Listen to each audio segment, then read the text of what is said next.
কৃষ্ণ চূড়ার লালে লালে একুশ এলো ফিরে, আমার ভাইয়ের রক্তে রাঙা পদ্মা নদীর পারে।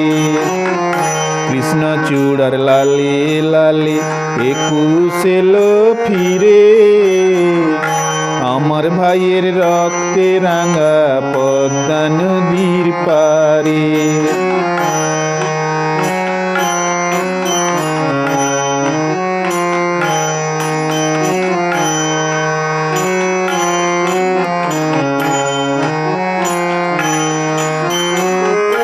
উনিশশো 52 সালে বঙ্গমায়ের দামাল ছেলে, 1952 সালে বঙ্গমায়ের দামাল ছেলে, রফিক জব্বার বরকতেরা জীবনী দিল রে, মাতৃভাষার মান বাঁচাতে শহীদ হল রে। কৃষ্ণ চূড়ার লালে লালে একুশ এলো ফিরে, আমার ভাইয়ের রক্তে রাঙা পদ্মা নদীর পারে। কৃষ্ণ চূড়ার লালে লালে একুশ এলো ফিরে,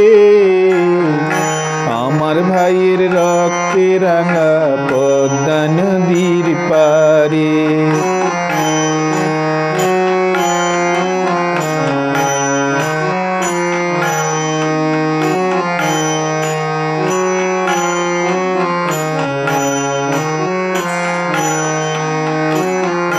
মাতৃভাষায় বলতে কথা পাই যে কত সুখ, মাতৃভাষায় বললে কথা গর্বে মোদের ভরে ওঠে বুক।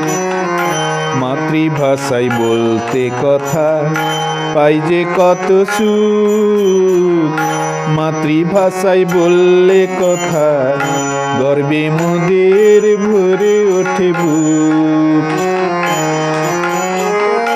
এই ভাষা বাঁচাতে হলে বুকের রক্ত দেরে ঢেলে, এই ভাষা বাঁচাতে হলে বুকের রক্ত দেরে ঢেলে, এমন মিষ্টি মধুর ভাষা কোথাও পাবি না রে, পাবি শুধু ভাগীরথী পদ্মা নদীর পারে।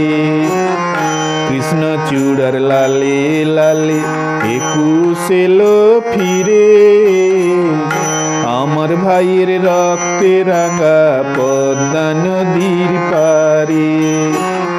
কৃষ্ণ চূড়ার লালে লালে একুশ এলো ফিরে, আমার ভাইয়ের রক্তে রাঙা পদ্মা নদীর পারে।